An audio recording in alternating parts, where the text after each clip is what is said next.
Salut à tous, j'espère que vous allez bien. Moi ouais, ça va très bien, hormis que je vois par ma fenêtre mon bonhomme de neige là qui est en train de fondre. Mais bon, au moins on a eu un jour de neige sur Paris cette année. En tout cas, aujourd'hui on se retrouve pour une petite FAQ sur la vie des castes. Donc merci déjà à tous ceux qui ont posé des questions, j'espère pouvoir y répondre au mieux. Et ben c'est parti. Première question, les logements à Disney. Bien en fait, quand vous allez postuler, on va vous demander si vous avez besoin ou pas d'un logement. Vous pouvez dire non, hein, vous n'êtes pas obligé d'être logé par Disney si vous avez déjà quelque chose ou si vous voulez trouver quelque chose dans la région par vous-même. Donc sinon, Disney va vous proposer un logement dans une de ses résidences ou de ses résidences partenaires et là en fait ça va dépendre de votre contrat.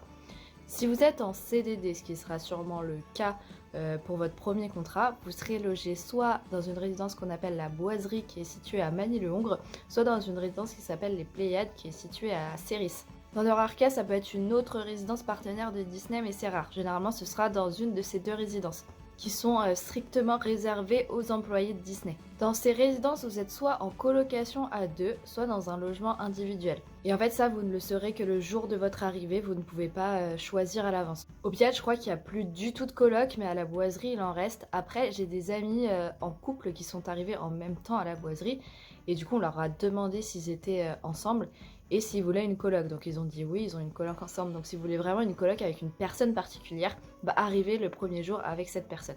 Sinon, bah quand même, dans la plupart des cas, c'est des logements individuels, donc des studios, mais des studios qui sont quand même assez spacieux. Vous avez un lit simple, avec une table, un petit coin cuisine, et puis une salle de bain qui est séparée. Après, vous pouvez ramener votre télé si vous en avez envie, et puis vous pouvez payer un supplément pour avoir la Wi-Fi. Puis c'est des résidences qui sont assez grandes, vous avez entre autres accès à un terrain de volley, des barbecues, il y a même une salle de sport qui est à la Boiserie. Tout ça, c'est inclus dans votre loyer. Enfin bref, c'est assez sympa. Par contre, les règles sont hyper strictes si vous êtes en résidence Disney. Vous n'avez pas le droit aux animaux de compagnie, pas le droit d'inviter quelqu'un à dormir. Si vous invitez quelqu'un, la personne doit être partie à 2h du matin.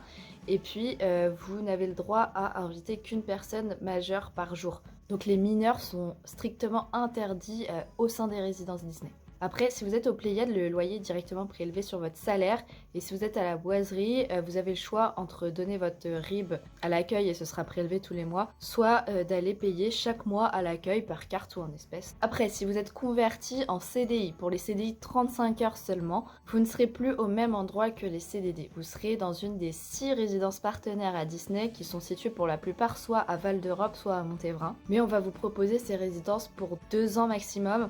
Après, on vous aidera en fait à trouver un autre logement. Mais toutes ces résidences restent des logements individuels avec les mêmes règles qu'on n'a pas le droit souvent aux animaux de compagnie, tout ça. Donc même les CDI, si vous choisissez d'être encore logé par Disney, vous ne pouvez pas vivre en couple par exemple. C'est réservé aux gens qui vivent célibataires. Voilà. Après, en CDD, c'est assez sympa de vivre à la Boiserie au Pléiade, quoi, parce que c'est des ambiances qui sont assez cool entre tout le monde généralement. Deuxième question. Vous faites quoi de votre temps libre? Alors, on a deux types de temps plus ou moins libres. On a nos pauses pendant nos shifts. Après, notre temps de pause dépend du shift qu'on fait sur la journée. J'en avais déjà parlé dans mon autre vidéo. On fait pas toujours le même temps d'horaire. Donc, si on fait 10 heures dans notre journée, on n'a pas le même temps de pause que si on fait 4 heures, bien entendu. Mais bon, en règle générale, nos breaks sont de 15 minutes et notre pause repas est de 45 minutes. Donc, pendant la pause repas, on mange, hein. Soit dans un des restos d'entreprise, ou la cantine comme je les appelle. On me regarde toujours mal quand je dis cantine, donc restaurant d'entreprise. Soit on amène notre gamelle, on a toujours un micro-ondes à disposition à côté de notre salle de briefing avec quelques petites tables. On a des brioches dorées aussi en coulisses, donc elles on mange pas mal, surtout les éclairs au chocolat, je recommande. Et puis après nos shifts ou pendant nos jours de repos, et chacun fait sa vie, hein, chacun fait ce qu'il veut. On a Paris pas loin, on a un super centre commercial qui s'appelle Val d'Europe aussi, juste à côté. Et puis on a aussi notre lit. Après, il y a aussi beaucoup de moments où on est nous-mêmes sur le parc en tant que guest, ou alors on est avec les copains au Disney Village. Je crois qu'un cast ne traîne jamais très loin de Disney. Mais bon, après, chacun fait ce qu'il veut, hein. Moi, personnellement, je fais beaucoup de sport à côté. J'ai mon chien à promener, j'ai mon cheval à sortir. Enfin, je vis une vie un peu à 200 à l'heure quand je bosse. Mais bon, c'est la vie que j'ai choisie.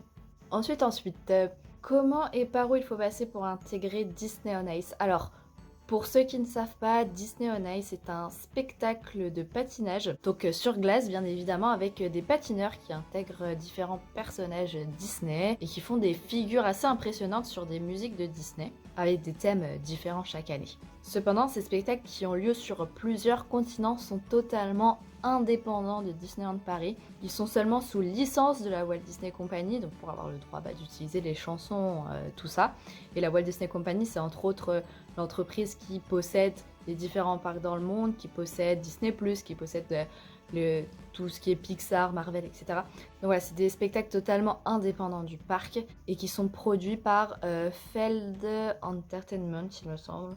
C'est donc eux qui s'occupent du recrutement qui se fait sous forme d'audition. Donc les conditions, c'est qu'il faut avoir déjà 18 ans ou plus, avoir son bac et un très bon niveau de patinage, bien évidemment. Je vais afficher là le lien de leur site pour les auditions, je le mettrai en description de la vidéo.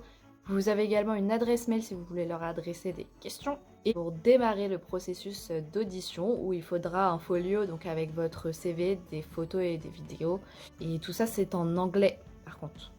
En tout cas, c'est un spectacle vraiment sympa. Je les ai vus une fois à la Villette, il me semble, à Paris, et c'était vraiment cool. Comment on nous forme ? Les formations, hyper important. Et bien, quand on arrive, on a des jours de formation, ce qu'on appelle des TR, qu'on passe avec un cast member expérimenté, ce qu'on appelle. C'est-à-dire des cast members qui sont là depuis un certain temps dans l'entreprise et qui ont eux-mêmes été formés à nous former. Alors le nombre de TR va dépendre de la location, de l'attraction dans laquelle vous êtes forcément. Par exemple, quand j'étais en photolocation, j'ai eu simplement une demi-journée de formation, alors que quand je suis arrivée sur Autopia, j'ai eu 3 jours. Il y en a qui en ont même plus. Donc ça dépend vraiment de votre attraction. Mais il y a des attractions, ça va jusqu'à 5 jours de TR de base. Et puis si la personne ne se sent pas prête, elle peut même en faire plus. Pendant ces formations, vous allez devoir apprendre d'une part toutes les positions que vous allez devoir prendre et vous devez connaître votre fonction à chaque poste, ce que vous devez vérifier, ce que vous devez dire, votre texte, tout ça vous devez l'apprendre, etc. D'autre part, vous allez aussi apprendre toutes les procédures liées à votre attraction, donc en termes de sécurité, savoir réagir en cas d'incident, d'urgence, de panne, de sortie, de rentrée de véhicule, etc. Ainsi bien sûr que toutes les procédures de fermeture et d'ouverture de l'attraction. Bref, tout pour être autonome. À la fin de ces jours, vous allez devoir être checké comme on dit, c'est-à-dire avoir le droit de travailler tout seul sur votre attraction, dans votre boutique, n'importe où. Donc pour cela, vous allez devoir passer à un check-out. Donc c'est une sorte d'examen en 2 parties. Vous avez une partie pratique où votre cast member expérimenté va vous regarder pratiquer et puis une partie théorique où là vous allez avoir un QCM sur les procédures, tout ça. Si vous réussissez, c'est cool, ça va être envoyé au supérieur et puis vous pouvez commencer à travailler seul. Et donc bien évidemment, il faut être hyper au clair avec toutes ces procédures tout le temps. Donc c'est des formations à prendre très au sérieux.